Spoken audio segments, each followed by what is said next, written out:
attack inside the Fulton County Jail. The stabbing comes just days after the Fulton County Sheriff warned Atlanta city leaders that lives are in danger. And we got this exclusive video today showing hundreds of weapons confiscated inside the jail that inmates are using to fight each other. New at 6 investigative reporter Mark Winnie talked with the sheriff's office today about that growing threat. Mark.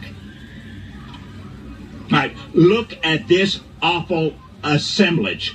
Part of what a Fulton County jail official tells us is more than 1,000 inmate-made weapons from the Fulton County Jail, most of them knife blades or sticking implements. He confirms a stabbing at the jail today and in a separate incident, an inmate death last night. That death, while not violent, still concerning.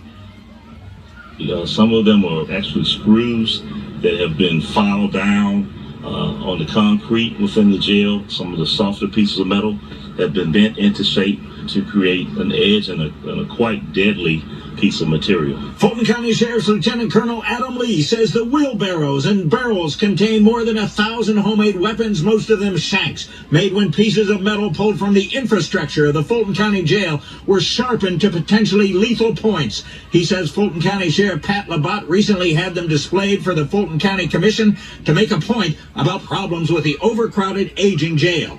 Lee says stabbings in some periods this year have been an almost daily occurrence, and hours before our interview, there was another one. From what I've been informed by a staff member that's investigating the incident, the individual had his back to the assailant, and the assailant snuck up behind him, stabbed him in the head, and continued to stab him multiple times. The victim was taken to Grady Hospital.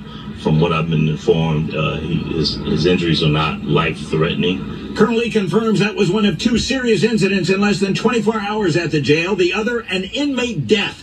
And though it appears preliminarily to be from natural causes, the overcrowding and staff challenges at the jail can't be ruled out yet as potential factors. He says when one officer has to do security rounds on up to 6 pods full of inmates, we have over 400 people sleeping on the floor.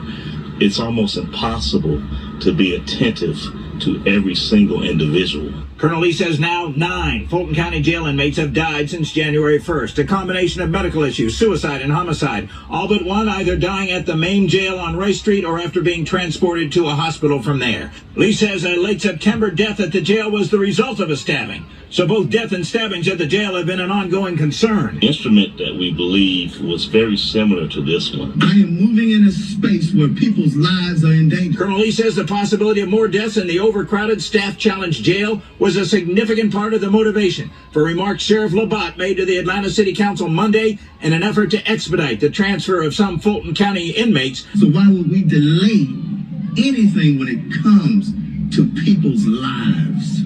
To beds that would be leased at the mostly empty Atlanta City Detention Center, which the city has basically agreed to in principle.